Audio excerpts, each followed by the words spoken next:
Kabanata 571. Hindi siya talaga nakangiti, pero ito ay isang profesional lang ng ngiti. Ang isang babaeng tulad niya ay kailangang ngumiti ng kaunti sa tuwing makakaharap niya ang mga bisita, kung hindi, siya ay magiging miserable. Matapos masaksihan ni Vanny ang lakas ni Thomas, hindi rin siya nang ahas na maging pabaya. Natatakot siyang hindi mapasaya si Thomas, kaya nagkusa siyang sumulong at sabihing, "Mr. Mayo, gusto mo bang isayaw kita?" Si Thomas ay mukhang walang pakialam. Hindi siya sumagot.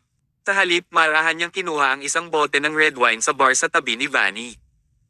Pinuno niya ang isang baso, hinawakan ang baso ng alak sa kanyang kamay, at maingat na tinikman iyon na parang hindi niya nakita si Vanny. Kaya naman medyo na-awkward din si Vanny. Pagkatapos niyang uminom ng kalahating baso, nagtanong si Thomas na parang walang kwenta, "Ikaw si Vanny?" "Oo. Gusto mo bang umalis sa lugar na ito?" Natigilan si Vanny. Anong klaseng tanong iyon? Umalis sa lugar na ito. Saan siya dapat pumunta? Patuloy ni Thomas, "May kaibigan ako. Ang kanyang pangalan ay Ryan Hudson. Araw at gabi kanyang namimiss. Kung gusto mong umalis sa lugar na ito, maaari kitang dalhin muli sa kanya anumang oras." Buzz! Buzz! Ang mga salita ni Thomas ay patuloy na sumabog sa ulo ni Vanny na parang mga kulog. Nakaisip siya ng isang pangalan na matagal na niyang hindi narinig at ang malungkot na pangyayari noon. Kahit gaano pa siya nasanay, hindi napigilan ng kanyang mga luha ang bumagsak sa oras na ito. Ryan Hudson. Ryan. Maraming taon na ang nakalilipas, nagtiwala si Vanny sa mga salita ni Ryan at gustong tumakas kasama niya. Pero, siya ay ipinagbili sa South City ng pinuno ng pamilya Hudson upang maging isang mananayaw sa water cloud at mamuhay ng isang miserableng buhay. Noong una ay naisip niya na ito ang magiging buhay niya magpakailanman. Sinong mag-aasam na may magbabanggit muli ng pangalang iyon sa harap niya pagkatapos ng maraming taon? Tinaman ng tingin ni Vanny si Thomas. "Ryan. Haha. Tinira ng hayop na iyon ang buhay ko. Hindi na ako babalik sa kanya." Sabi ni Thomas, "Alam mong hindi siya ang sumire sa iyo. Biktima din siya sa insidenteng iyon. So, papatawarin ko na lang ba siya dahil biktima siya?" Pinipigilan ni Vanny ang kanyang mga luha habang sinabi niya, "Alam mo ba kung paano ako nakaligtas sa mga taon na ito? Mas gugustuhin ko pang mamatay kaysa bumalik sa basurang iyon. Bakit mo ito ginagawa?" Naglagay si Thomas ng name card sa kamay ni Vanny. "Galit ka na ngayon, kaya walang kwenta kahit anong sabihin ko. Kapag kumalma ka na, pwede mo na akong tawagan. Isang salita mo lang, maaari kitang ilayo sa lugar na ito." Habang nagsasalita siya ay nilinggan niya ang paligid. "Vanny, naniniwala ako na hindi mo talaga gusto dito. Tool ka lang para magsaya ang mga mayayaman. Wala kang kalayaan at karapatang pantao dito. Dati kang butterfly. Maniwala ka sa akin, maaari kitang ibalik kay Ryan at hayaan ang huling tagsibol na magpainit sa iyong nasugatan na kaluluwa." Pagkatapos magsalita ni Thomas, tumalikod na siya at umalis. Nahulog sa malalim na pag-iisip si Vanny habang nakatitig sa name card na nasa kamay niya. Gusto niya bang umalis? Siyempre ginawa niya. Pero, hindi niya pinabayaan ang pangyayari noong taong iyon. Hindi pa rin niya makalimutan ang pahirap na pinagdaanan niya sa mga nakaraang taon. Kung hindi dahil kay Ryan, hindi siya maghahirap ng ganoon. Ngayon gusto ng lalaking ito na kalimutan niya ang kahihiyan na dinanas niya at bumalik sa lalaking iyon. Haha, paano naging posible para sa kanya na gawin iyon? Bagamat sa puso niya, hindi niya nakalimutan ang ngiti ng lalaking iyon at naalala pa niya ang init ng lalaki. Nang maglakad pabalik si Thomas, awkwardly niyang napagtanto ang isang bagay. Lumapit na si Caleb kay Aderi, at nakikipagkwentuhan at nakangiti kay Aderi. Gayunpaman, labis na nalungkot si Aderi. Kabanata 572.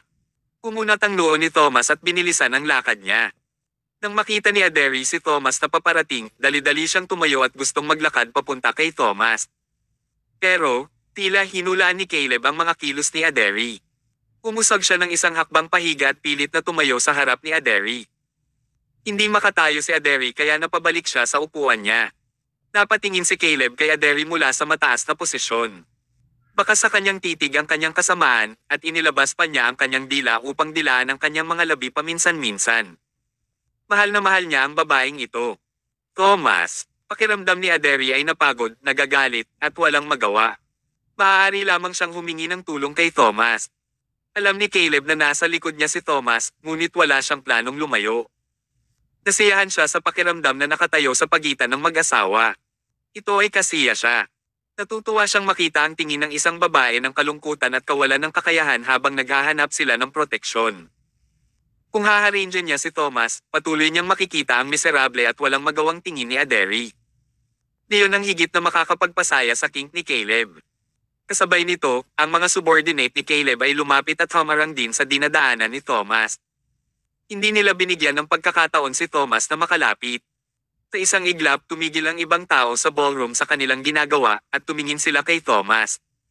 Malinaw nilang alam na ito ang climactic event ngayong gabi. Ang ganitong sitwasyon ay hindi nangyari sa unang pagkakataon. Ito ay nangyari ng maraming beses sa nakaraan. Sa pag-asa sa kanyang katayuan sa lipunan, binubuli niya ang mga babae sa harap ng kanilang mga lalaki at natuwa sa kabuktutan nito. Maraming mga tao na naruroon din ay may katulad na kink sa Caleb. Magkakasama sila dahil pareho silang lahat ng gusto. Ang ball ngayon ay sadyang inayos para kina Thomas at Aderi. Mula sa sandaling pumasok sila sa loob, ang kanilang gabi ay nakatakdang dumating sa isang malungkot na pagtatapos. Inawi ni Caleb ang kanyang buhok bago niya inabot ang kwelyo niya at huminga ng malalim. Nakakatakot talaga si Aderi sa mga kinikilos niya. Pumunta lang siya dito dahil gusto niyang makipagsayaw kay Thomas. Ayaw niyang magkaroon ng anumang matalik na pakikipag-ugnayan sa ibang lalaki, ngunit si Caleb ay mukhang gusto niyang dungisan siya sa pamamagitan ng puwersa. Sa isang iglap, napuno siya ng takot. Kahit malamig na babae si Aderi, hindi niya alam ang gagawin sa sandaling iyon.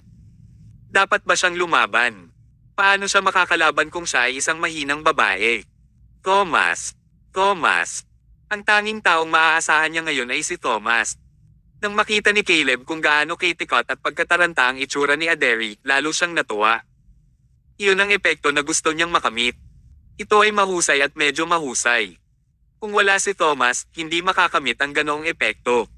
Pakiramdam niya ay maswerte siya dahil hindi niya itinaboy si Thomas ngayon.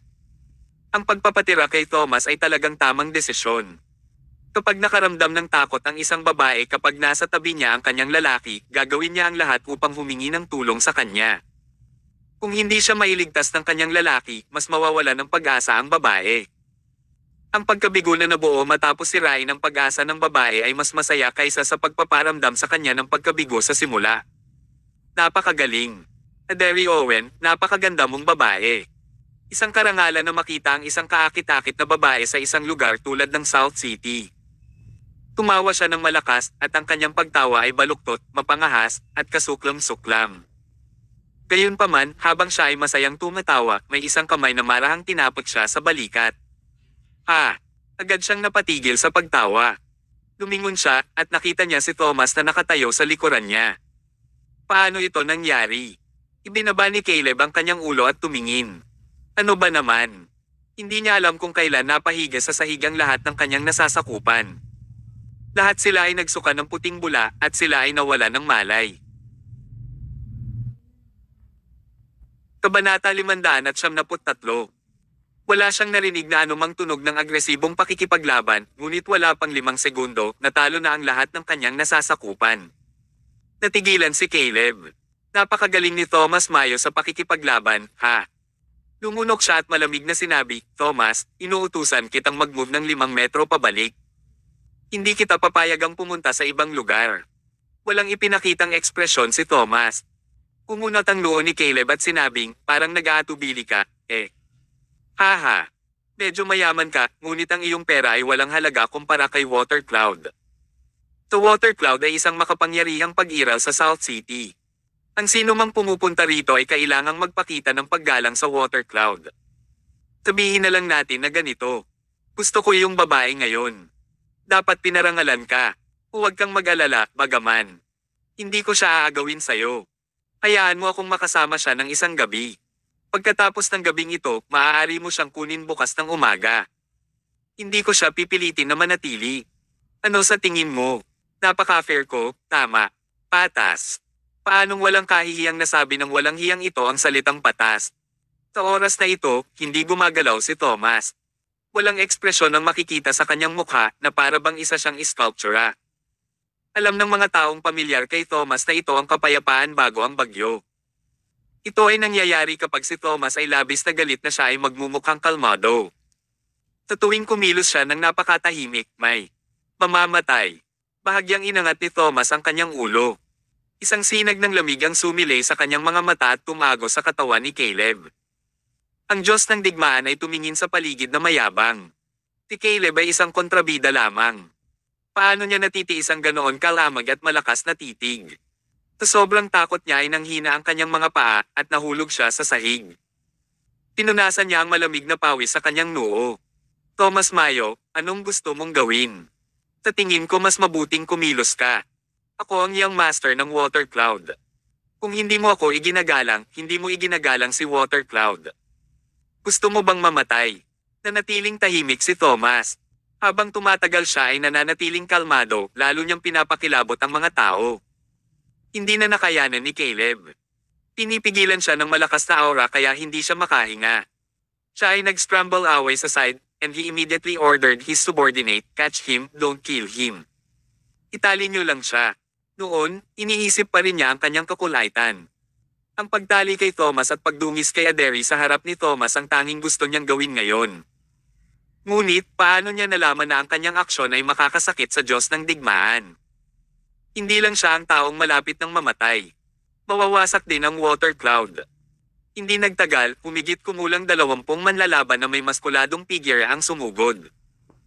Lahat sila ay hindi kapani-pani, walang mga mandirigma na kayang makipaglaban sa 10 tao ng mag-isa pagkatapos na sanayin ni Caleb ng maraming pera. Kunin mo siya. Habang nag-uutos siya, agad na sumugod ang isang manlalaban at sinubukang suntukin si Thomas sa templo. Gayunpaman, hindi lumayo si Thomas. Nakaya niyang hawakan ang suntok ng manlalaban gamit ang isang kamay. Hindi lang iyon, hinawakan pa niya ng mahigpit ang kamay. Kasunod nito, narinig ang mga tunog ng pagklik at naputol ang mga buto ng kamay ng manlalaban. Naputol ang buo niyang buto sa braso. Arg! Ang kanyang daing ay tumama sa puso ng lahat. Kabanata 574. Kahanga-hanga ang kanyang lakas. Nahigitin ng lakas ni Thomas ang mga normal na tao. Sino ang may kaya na makapagpapire-piraso ng kamay ng isang tao? Ang lakas na ito ay nakakatakot. Ang ibang manlalaban ay halatang natigilan. Lahat sila ay mukhang takot na takot habang nakatitig kay Thomas at hindi sila nang ahas na humakbang pasulong. Napapadyak si Caleb. Bakit nakatulala ka pa dito? Gusto mo bang mamatay? Ang mga mandirigmang ito ay nagpatuloy sa pag-atake kay Thomas dahil wala silang magawa. Parang mga patak ng ulan ang mga suntok nila. Maaaring hindi akayanin ng isa si Thomas, ngunit ang 2, 4 o kahit 8 sa kanila ay dapat na ikatalo ni Thomas, di ba? Sa katunayan, hindi rin nila kaya ito. Nanginginig si Thomas na parang mga daong nahulog sa hangin. Gaano man kabilas ang pag-atake ng mga mandirigma, hindi nila nagawang hawakan si Thomas. Kung hindi sila nagpapansinan ay ibinaba ni Thomas ang kanyang suntok. Bang! Kasabay ng isang malakas na tunog, ang panga ng isang tao ay direktang nabali at ang dugo ay lumipad mula sa kanyang bibig. Ang tao ay lumuhad sa lupa, tinakpan ng kanyang mga panga ng 2 kamay at hindi man lang makapagsalita. Bang! Bang! Kasabay ng 2 malalakas na kalabog, muling natomba ang 2 pang nasasakupan. Sa pagkakataong ito, may na-dislocate na braso. Mabilis na umiwas ang ibang tao kaya hindi sila namatay, ngunit naputol ang kanyang tenga dahil sa kamao ni Thomas. Nakakaloka ang lakas niya. Alam ng mga mandirigmang iyon na ang taong ito ay hindi isang ordinaryong tao nang makakita sila ng kakaiba at hindi mahuhulaan na lakas at figure. Kung ipagpapatuloy nila ang laban, mawawalan din sila ng buhay. Kaya naman, ang isa sa kanila ay sumugod kay Aderi, at gusto niyang pilitin si Thomas na sumuko sa pamamagitan ng pag-hostage kay Aderi. Sa totoo lang, sobra niyang tinansya ang sitwasyon. Ang kanyang pagkilos ay magpapabilis lamang sa kanyang kamatayan. Bago nakarating ang manlalaban kay Aderi, tumabi si Thomas at sinipa ang kanyang tiyan. Ang tao ay agad na lumipad palabas na parang isang lobo at siya ay nabasag sa dingding. Masyadong exaggerated kaya binaluktot niya ang pader. Ang taong iyon ay may kapansanan kahit na hindi siya namatay. Ano ba naman? Ang kakayahan sa pakikipaglaban na ipinakita ni Thomas ay maaaring ilarawan bilang abnormal. Tao ba talaga ang taong ito? Sa huli, tinitigan ni Thomas si Caleb. Ang ginawa niya ngayon ay lubos na ikinagalit ni Thomas. Imposibleng hindi siya magbayad ng anumang presyo. Dahan-dahang naglakad si Thomas papunta sa kanya. Laking gulat ni Caleb kaya napaatras siya. Ito ang unang pagkakataon na nakaramdam siya ng sobrang kahihiyan sa South City. Dapat sabihin na ang mga mandirigmang sinanay niya ay mga dalubhasa na kayang talunin ng mga ito ang 10 ng mag-isa. Ngunit kahit ang mga ganitong uri ng eksperto ay hindi makakalaban ni Thomas. Nagkaroon ng malaking agwat sa pagitan ng kanilang mga kakayahan. Kung wala ang proteksyon ng mga mandirigma, ano pa ang magagawa ni Caleb? Nang makitang gusto ni Thomas na dumaan, at si Caleb ay mukhang mawawalan na siya ng buhay, lahat ng mayayamang lalaki sa ballroom ay tumayo, at sila ay tumayo sa harap ni Caleb. Gusto nilang protektahan ang kasuklam-suklam na lalaking ito. Ginoong Mayo, tigilan mo na, sabi ng isang mayamang lalaki. Huminto sa paglalakad si Thomas, at malamig siyang tumitig sa kanila. Ginoong Mayo, alam kong galit na galit ka. Magagalit talaga ang mga lalaki kapag nakakaharap ng ganitong bagay. Pero kahit gaano ka man galit, kailangan mo ring panatilihin ang ilang katwiran. Alam mo rin ang status ni Caleb. Siya ang young master ng Water Cloud. Sa Water Cloud, siya ang may pangalawa sa pinakamataas na autoridad. Hindi mo siya masasaktan. At saka, wala namang sugat ang babae mo. Tinaktan mo rin ang mga nasasakupan ni Caleb, kaya dapat huminahon ka rin. So, makinig ka na lang sa advice namin. Kalimutan mo na lang ito. Kalimutan ito. Haha. Kabanata 575. Kung walang ganoong kalaking kakayahan si Thomas, saan siya haantong ngayon? Akala niya siguro pinahirapan siya ni Caleb. Sabihin ba ni Caleb na kalimutan na ito? Kung si Caleb ang may kalamangan, masasabi bang kalimutan na ito ng mga mayayamang lalaking ito? Hindi. Hindi nila sasabihin kalimutan ito at magsasaya pa sila ni Caleb. Ibubuo nila ang kanilang kaligayahan sa sakit ng ibang tao. Kung tutusin, poprotektahan nila si Caleb dahil gusto nilang masigurado na mas magiging masaya sila sa hinaharap. Natural, ito rin ay para maalala ni Caleb ang kanilang kabaitan para dahan-dahan niyang maibalik ang pabor sa kanila. Ang pagprotekta kay Caleb ay para sa kanilang kapakanan. Napakaraming mayayamang lalaki ang tumayong magkasama para protektahan si Caleb. Kahit na dumating ang master ng Water Cloud, kakailanganin din ni Thomas na kumilos ayon sa kanyang pagpapasya at hindi siya basta-basta makakagawa ng anumang aksyon. Kaya naman, natural na inisip nilang lahat na hindi nang ahas si Thomas na ipagpatuloy ang anumang bagay. Kahit na hindi niya iginagalang ang Water Cloud, dapat din siyang gumawa ng ilang mga konsesyon upang igalang ang ilang 10 mayayamang lalaki sa ballroom, di ba? Sa oras na ito, sa wakas ay nakahinga ng maluwag si Caleb. Ngayon lang siya nabigla. Kung talagang binugbog siya ni Thomas, paano pa siya nabubuhay? Napakaraming tao ang nagpoprotekta sa kanya ngayon, kaya itinuturing siyang ligtas ngayon. Sa likuran, kinagat ni Aderi ang ibabang labi. Lihim niyang naisip na kalimutan na lang niya ito. Nagalit siya at medyo hindi nasisiyahan sa ugali ni Caleb. Nakaramdam din siya ng hinanakit, takot, at lungkot. Ngunit, si Caleb ay young master pa rin ng Water Cloud. Kung tutusin, hindi siya nasaktan ng pisikal at napakaraming mayayamang lalaki din ang nagpoprotekta sa kanya. Dapat kalimutan na lang niya. Kung ikukumpara sa pagkakaroon ng respeto sa kanya, mas natatakot siyang masaktan si Thomas. Napabuntong hininga si Aderi. Habang naghahanda siyang payuhan si Thomas. Direktang humakbang pasulong si Thomas at sinabi sa kinatawan ng mayayamang lalaki na nakatayo sa harapan. Maglakas loob kang magmakaawa para kay Caleb, ibig sabihin ay nakagawa ka rin ng krimen tulad niya. Nang matapos magsalita si Thomas, mabilis siyang lumapit sa lalaking iyon at kinamot niya ang braso ng lalaki gamit ang kanyang palad. Paf! Direktang bumaba ang braso ng taong iyon at tuloy-tuloy siyang dumudugo. Ang eksenang ito ay nagpatulala sa lahat. Wala bang pakialam si Thomas o natulala siya dahil sa galit? Hindi niya napigilan ang kanyang pagkilos, bagkus ay hinampes pa niya ang braso ng mayaman. Masyadong kahanga-hanga si Thomas. Masasabing masyadong mayabang siya. Thomas, mad ka ba talaga? Tigaw ng isa pang mayaman. Napatingin si Thomas. Kasabay nito, sinipa niya ang upuan, at ang binti ng upuan ay itinapon sa ulo ng tao. Dumudugo ang kanyang ulo, at malakas siyang bumagsak sa lupa. Sobra-sobra. Masyado siyang malupit. Pabayaan na ang pagprotekta kay Caleb kahit na magsalita muli ng isang salita ay malamang na humantong sa kanila na mapatay. Ang Diyos ng digmaan ay napuno na ngayon ng puot. Dahil nang ahas silang palitawin ang kanyang galit sa oras na ito, dapat silang maghanda sa pagkasunog ng apoy ng kanyang galit. Si Thomas ay parang isang galit na lalaking leon ngayon. Naglakad siya patungo sa mga pulutong na may matatag at mabibigat na hakbang. Matapos makita ng mayayamang lalaking iyon ang nakaraang lesson, lahat sila ay patuloy na lumipat sa magkabilang panig. Protektahan si Caleb. Napakasaya kung mapipigilan nila ang kanilang mga sarili na mawala ng buhay. Kung sinubukan nilang makipag-usap ng makatwiran sa isang leon na baliw, hindi iyon tinatawag na matapang. Leon ay kahangalan. Lumipat sa gilid ang lahat ng mayayaman. Nagliliyab ang kanilang mga mata, ngunit hindi sila nang ahas na tumitig sa mga mata ni Thomas. Natatakot silang mawala ng buhay. Dahan-dahan humakbang si Thomas bago tuluyang lumapit kay Caleb. Sa oras na ito, labis na nabigla si Caleb na siya ay parang nawala ng kaluluwa.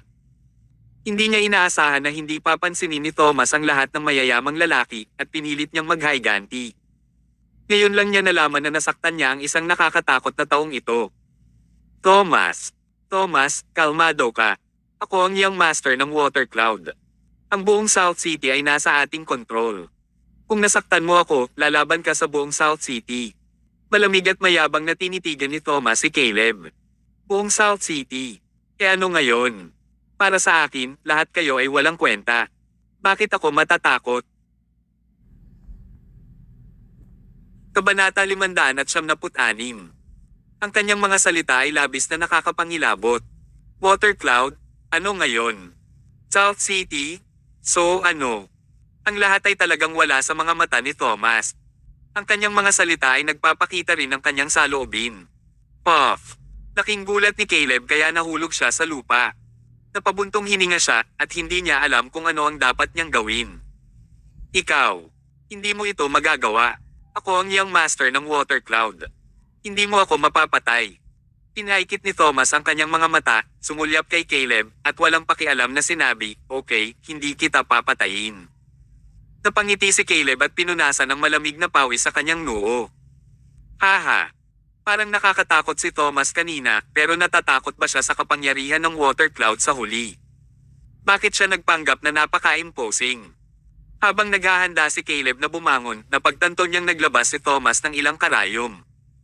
Hindi niya alam kung ano ang gustong gawin ni Thomas. Anong ginagawa mo?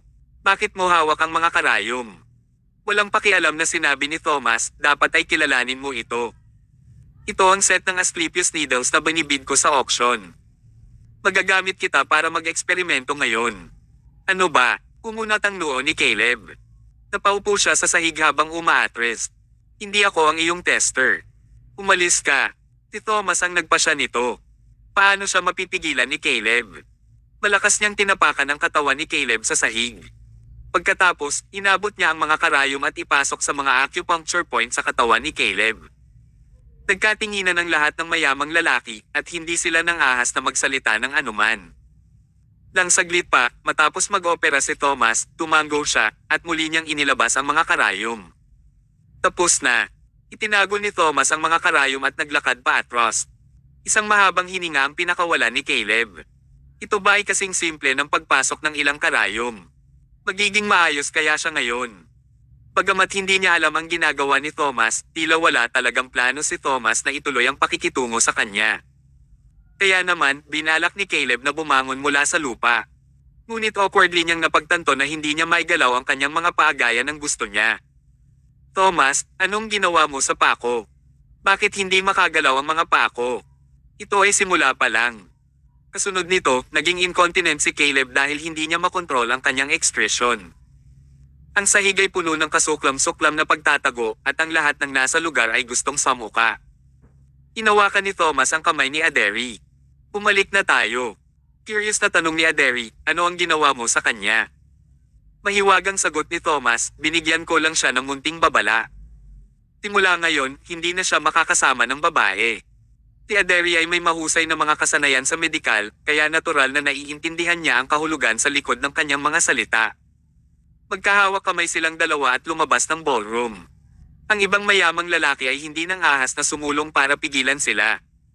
Nang makita nila si Tomas, lumayo sila na parang nakita nila ang Diyos ng kamatayan. Samantala, si Caleb ay nakahiga sa lupa habang masakit na humahagulgol. Nawalan siya ng kontrol sa sarili niyang katawan at posible siyang umihi o tumae anumang minuto. Ang mas nakakatakot na pagtanto niya na ang kanyang ilalim na bahagi ay tila hindi gumagana at ang bahagi ay hindi na maaaring gumana muli. Baog na ba ako ngayon? Thomas, bumalik ka. Bumalik ka ngayon. Ayokong maging baog. Bumalik ka at tulungan mo ako ngayon. Kabanata 577. Hindi mahalaga kung gaano siya kalakas sumigaw. Matagal nang nawala si Thomas. Ang young Master of Water Cloud ay naging isang walang kwentang tao. Diyon ang kabayaran ng pagkakasala laban sa Diyos ng digmaan. Sa puntong iyon, ang convertible na kotse ay minamaneho sa aspaltong kalsada. Mapait na tumawa si Aderi. Hindi ko talaga in-expect na ang ball ay magiging bitag talaga. Ang South City ay talagang isang lugar na puno ng panganib. Huminto siya sandali bago siya curious na nagtanong, Thomas, sino ang service crew na pinuntahan mo sa bola? Bakit pakiramdam ko sobrang mahalaga ka sa kanya? Nagseselos talaga si Aderi. Nagkaroon na siya ng ganoon kagandang partner. Bakit napunta pa siya sa service crew member? Isa pa, ipinaglaban pa niya ang service crew. Sumagot si Thomas, sa totoo lang, maliban sa pagtulong sa iyo na iligtas ang iyong ama, mayroon akong isa pang layunin sa pagpunta sa South City, iyon ay upang iligtas ang miyembro ng service crew. Ha? Kilala mo ba siya? Hindi ko siya kilala, pero siya ang manliligaw ng kaibigan ko. Pagkatapos lang naming magtanong sa loob ng maraming taon, alam naming kontrolado siya ng water cloud. Kailangan ko siyang ibalik para makilala muli ng kaibigan ko ang kanyang manliligaw. Nang marinig iyon ni Aderi kay Thomas ay agad na nawala ang kanyang selos. Dahil ang babae ay manliligaw ng kaibigan ni Thomas, hindi siya magiging babaeng minahal ni Thomas. Kaya naman, hindi na nakaramdam ng selos si Aderi. Matapos ang pakiramdam ni Aderi ay kalmado siyang umupo sa kotse habang sila ay bumalik sa hotel. Kasabay nito, sa isang nightclub malapit sa ballroom, sa marangyang pribadong silid. Isang matandang may puting buhok ang nakaupo sa sofa. Ang taong ito ay ang Harry, sa South City at ang may-ari ng water cloud, Lucius Waters. Isang binata ang humiga sa kanyang harapan. Umiiyak ang lalaking iyon, madumi at mabaho ang katawan. Siya ang anak ng matanda, si Caleb. Sino ang gumawa nito? Tanong ni Lucius sa malalim na boses. Napakatahimik ang kwarto. Nagkatinginan ang lahat at wala ni isa sa kanila ang nangahas na sumulong at sumagot sa kanya. Sa huli, ang matandang subordinate na naglilingkod kay Lucius sa loob ng maraming taon ay nagsalita, Guro, ayon sa aking naunawaan, ito ay ginawa ng isang binata na tinatawag na Thomas Mayo. Thomas Mayo. Kumunat ang noo ni Lucius. Hindi pa niya narinig ang pangalang ito. Sumagot ang matandang subordinate, kagagaling lang ng taong ito sa South City. Kumastos siya ng malaking halaga sa auction, kaya medyo mayaman siya. Tsaka may girlfriend pa siyang napakaganda. Natigil sa pagsasalita ang matandang nasasakupan ng magsalita ito. Si Lucius ay isang napakatalino na tao at naiintindihan din niya ang kanyang anak. Nang walang pag-iisip, alam din niya na ang kanyang anak ay tumitingin sa kasintahan ni Thomas at nasaktan niya si Thomas nang sinubukan niyang makuha ang babae. Pagkatapos, sinaktan siya ni Thomas. Napabuntong hininga si Lucius. Caleb, ilang beses ko bang sinabi sa iyo na ikaw ay may kawaila hilakbot na pet peeve? Kung pipilitin mong gawin iyon, posible, ngunit kailangan mong maging safe. Kapag lagi kang naglalaro ng apoy, paanong hindi ka masusunog? Sa pagkakataong ito, nakatagpo ka ng isang makapangyarihang tao, tama ba? Napahiga si Caleb sa lupa at umiyak ng masakit. Dad, nasa ganitong kalagayan na ako. Bakit pinapagalitan mo pa ako? Maghayganti ka na para sa akin. Putulin si Thomas para ilabas ang galit ko. Sa tagal ng pagsasalita niya, nawala na naman siya ng gana at napuno ng mabahong amoy ang buong silid. Tinakpan ni Lucius ang kanyang ilong at medyo hindi siya nasisiyahan.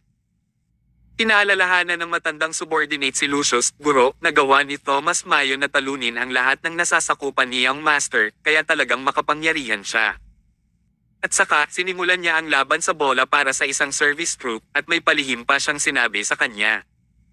Sa tingin ko ay maaaring maging kapaki-pakinabang ang babaeng ito. Oh, tumanggo si Lucius. Dalhin mo sa akin ang babae. Pumalakpak ang matandang nasasakupan at agad na binuksan ang pinto ng silid.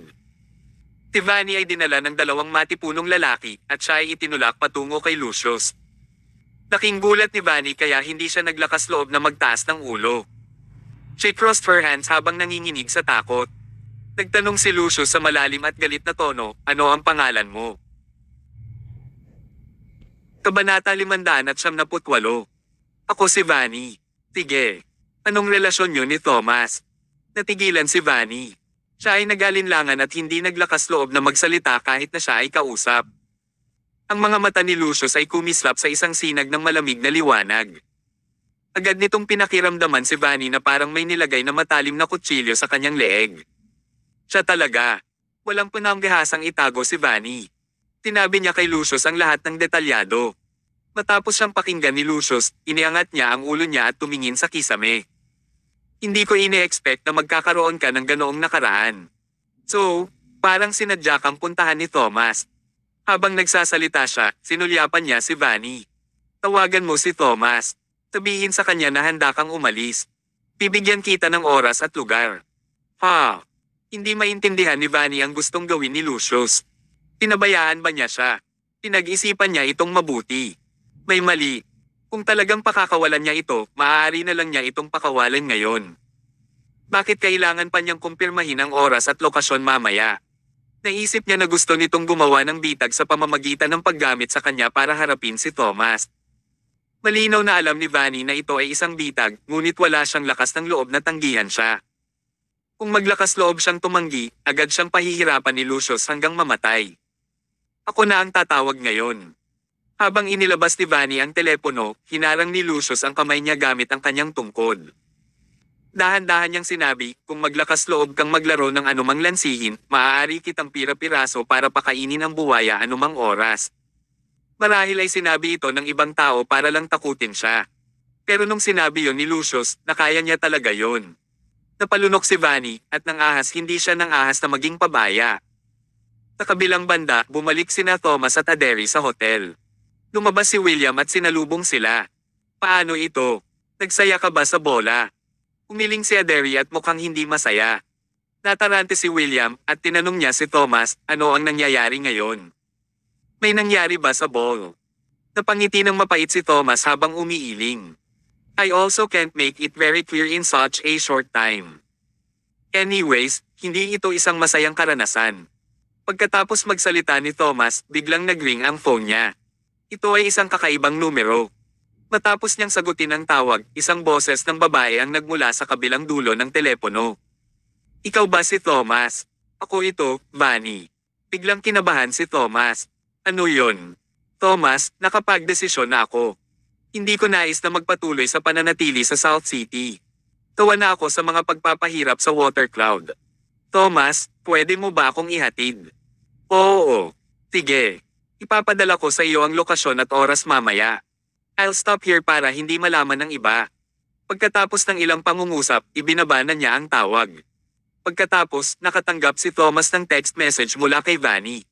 Ang oras at lokasyon ay nakasulat ng napakalinaw. Nakangiti si Aderi at binati siya, nakapagdesisyon na siya sa wakas. Ngayon ay maaari mo na siyang ibalik at ipaalam sa iyong kaibigan. Mukhang hindi masaya si Thomas. Seryoso pa nga niyang sinabi, Aderi at Mr. Owen, from now onward, you can't leave the hotel. Maghahanda ako ng pagkain para sa iyo, at mag-aayos din ako ng mga tauhan para protektahan ka. Natarante sina Aderi at William nang makita siyang mukhang kinakabahan. Nauwi ba sa masamang bagay ang masaya? Tanong ni Aderi, anong problema? Sinabi ni Thomas sa isang matatag na tono, sa ball, si Vanny ay napakadeterminado.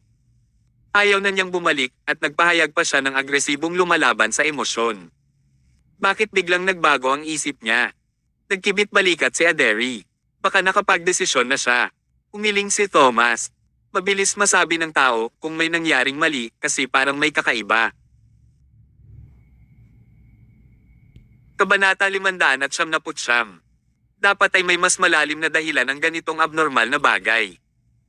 Thomas asked her back. Pinahirapan ko ang Young Master of Water Cloud kanina, at ang Water Cloud ang may pinakamalaking kapangyarihan sa South City.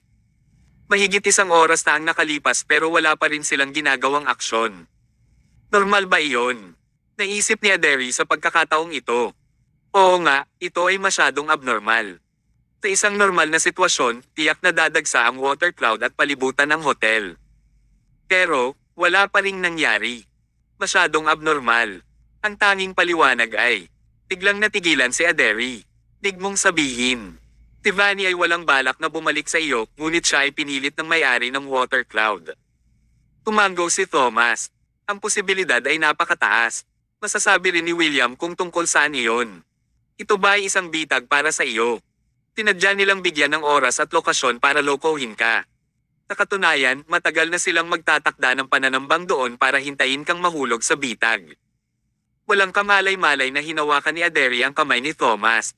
Thomas, hindi ka dapat pumunta doon. Alam na nila ang gusto ng water cloud. Kung lumagpas pa siya, talagang katangahan iyon. Ngunit hindi iyon inisip ni Thomas. Nagpakawala siya ng mahabang hininga at sinabi niya, kung hindi ako pupunta, mawawala ng halaga si Vanny. Base sa working principle ng water cloud, mawawalan din siya ng buhay. Kaya, kailangan kong pumunta. Sabik na sabi ni Aderi, alam mong gusto kanilang tambangan, pero pupunta ka pa rin, gusto mo na bang mamatay? Oo. Talagang iyon ang magiging kaso para sa isang regular na tao. Kung tungkol sa Diyos ng digmaan, mamamatay kaya siya. Tama na ang isang lobo ay tinambangan ng isang kambing, ngunit ito ay hindi isang tamang desisyon para sa isang lobo na tambangan ng isang leon. Napakahirap pa ring sabihin kung sino ang mamamatay talaga. Sinabi ni Thomas, kailangan kong pumunta bukas. Hindi lang iyon, ibabalik ko rin si Vanny. Ito ay parang isang hindi makatutuhanang panaginip. Mahirap sabihin kung makakaligtas ba siya, pero nangarap rin siyang iligtas si Vanny. Nakakabaliw. Baliw talaga siya. Natarante si Aderi kaya muntik na siyang maiyak. Talagang hindi niya kayang makitang mamamatay si Thomas. Hindi, Thomas, mangyaring huwag pumunta. Walang sinabi si Thomas. Kalmado lang siyang nagtanong, naniniwala ka ba sa akin? Naniniwala sa kanya. Nakagat ni Aderi ang ibabang labi habang inaalala ang sinabi at ginawa ni Thomas. Si Thomas ay palaging nagagawang baligtarin ang sitwasyon sa bawat oras. Kahit na napilitan siya sa isang dead end, maaari pa rin niyang pilitin na magbukas ng bagong landas. Oo, naniniwala ako sa iyo. Pero, tinitigan ni Aderi si Thomas ng matalim na tingin. Kapag sinira mo ang iyong pangako at mamatay, hindi ako mabubuhay mag-isa. Ikaw. Natigilan si Thomas. Kitang-kita niya sa matalim nitong titig na talagang hindi ito nagbibiro. Para sa kanyang sarili man o kay Aderi, hindi maaaring mamatay si Thomas. Huwag kang mag-alala, hindi ako mamamatay. Aalis muna ako at mag-aayos. Manatili na lang kayong dalawa sa hotel at huwag nang pumunta kung saan-saan. Pagkatapos magsalita ni Thomas ay lumabas na siya ng kwarto at isinara ang pinto. Nang makaalis si Thomas sa hotel, nagpadala siya ng text message kina Sagittarius at Leo para hayaan silang protektahan ang pamilya Owen. Sa ilalim ng proteksyon ng dalawang miyembro ng 12 Golden Zodiacs, naniniwala siyang walang sinuman sa South City ang nagawang banta sa kanilang kaligtasan. Kasunod nito, nais ni Thomas na ayusin ang manpower upang dumalo sa appointment. Naglalagay ng bitag para sa kanya. Haha! Ipapaalam sa iyo ng Diyos ng digmaan kung ano ang ibig sabihin ng dumating ang hari. Water cloud. Siguradong sisirain sila ni Thomas. Nang magbigay siya ng kanyang utos, paparating na ang kanyang hukbo. Sa pagkakataong ito, personal na iniutos ni Thomas ang kanyang kapangyarihan at nilalayo niyang gibay ng buong South City. Kabanata 600. Kinabukasan, sa pagsikat ng araw.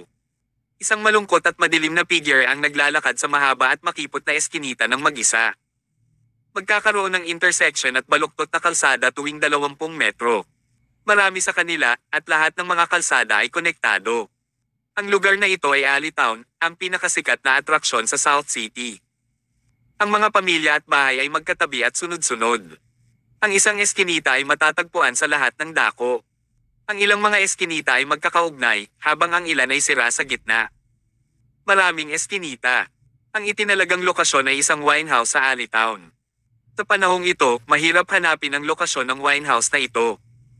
Isa itong anti-gang produkto. Nag-iisang naglakad si Thomas sa eskinita, at sunod-sunod niyang nilagpasan ang estranghero. Kinagabayan ng lahat ng uri ng mga signboard, dumating siya sa isang winehouse sa dulo. Nagmamayabang siyang naglakad papasok. Isang babae ang nakaupo sa loob ng winehouse. Siya si Vanny. Thomas, nandito ka. Upo ka. Umupo si Thomas. Masigasig na hinayaan ni Vanny ang may-ari ng tindahan na kumuha ng isang baso ng alak, isang set ng steak, at isang plato ng merienda. May alak, karne, at merienda. Ang treatment na ito ay medyo mabuti. Kumain ka na lang para mabusog ang tiyan mo. Pakiinom ng alak para makinis ang iyong lalamunan. Hindi tinanggihan ni Thomas ang sinseridad ni Vanny. Kinuha niya ang tinidor, kinuha ang isang piraso ng steak, inilagay ito sa kanyang bibig, at ngumunguya. Pagkatapos, kinuha niya ang baso at ininom lahat. Ang iyong kapasidad sa alkohol ay mahusay. Inom tayo ng isa pang baso. Nag-refill si Vanny ng isa pang baso para kay Thomas, at ininom niya itong lahat. Pagkatapos uminom ni Thomas, walang pakialam niyang sinabi, Vanny, tapos ka na bang mag-impake ng mga gamit mo? Dadalhin kita ngayon palayo sa South City at babalik sa Southland District. Pagkatapos, babalikan mo si Ryan. Tumango si Vanny. Naimpake ko na lahat. Maaari akong umalis anumang oras. Gaya ng sinabi niya, tumayo siya at tumabi ng 2 hakbang. Pagkatapos, bigla niyang inihagis ang baso sa lupa at nagkalat ang mga basag na piraso sa lupa. Sa isang iglap, isang malaking grupo ng mga tao ang sumugod pababa mula sa itaas na palapag. Pinalibutan din ng isa pang grupo ng mga tao ang labas ng winehouse. Hindi na kailangang isipin ni Thomas na malaman na ito ang bitag na ginawa ng water cloud para sadyang akitin siya sa kanyang kapahamakan. Nagtanong si Thomas kahit alam niya, Vanny, ano ang ibig mong sabihin? Humisi si Vanny. Hindi pa ba halata? Tinaktan mo ang ating young master, kaya natural na gustong gamitin ng water cloud ang iyong buhay sa kanilang mission report. Ayaw mo bang makita si Ryan? Ang mga mata ni Vanny ay kumislap sa pag-aalinlangan, ngunit mabilis niyang kinalma ang sarili, at sinabing, Ryan. Haha. Siya ang taong naging dahilan ng paghihirap ko sa buong buhay ko. Sino pang gustong bumalik sa tabi niya? Napangiti ng mapait si Thomas habang umiling. Sabi niya, Vanny, bakit ka nagsasalita laban sa iyong konsensya? Halatang nagmamalasakit ka pa rin sa kanya. Wala akong pakialam. Okay, wala kang pakialam. Ayokong makipagtalo sa iyo tungkol dito. Napatingin si Thomas kay Vanny. Pero, may sasabihin ako. Hindi mabuting tao si Caleb kaya dapat ko siyang patayin. Hindi rin magandang lugar ang water cloud. Pagkatapos mong magtrabaho para sa kanila at maubos ang iyong halaga, tiyak na iiwanan ka nila. Mas mabuting huwag kang mahulog ng malalim sa ganyan. Tinuro ni Vanny si Thomas. Huwag mong subukang hatiin ang kung anong meron sa atin. Namumuhay ako ng komportable sa water cloud. Hindi ako papahulog sa mga salita mo. Hintayin mo na lang mamatay dito. Naniniwala talaga siya sa water cloud. Natakot lang siguro siya na pahirapan. Anyways, no matter what, imposibleng ipagkanulo ni Vanny ang water cloud. Gusto lang niyang gamitin ang buhay ni Thomas para protektahan ang sarili niya. Niyon lang yun. Si Thomas ay naakit at siya rin ay nakulong. Natapos na ni Vanny ang kanyang misyon. Bumalik sa winehouse at sa lupain ng kaguluhan. Ayaw niyang masangkot sa labanan pagkatapos. Ngunit nang maglakad na siya papunta sa pinto, napahinto siya ng mga maskuladong lalaki na nakaharang sa pinto. Kumunat ang noo ni Vanny. Gusto niyang dumaan sa gilid, ngunit nakaharang pa rin siya. Natigilan siya. Anong ibig mong sabihin?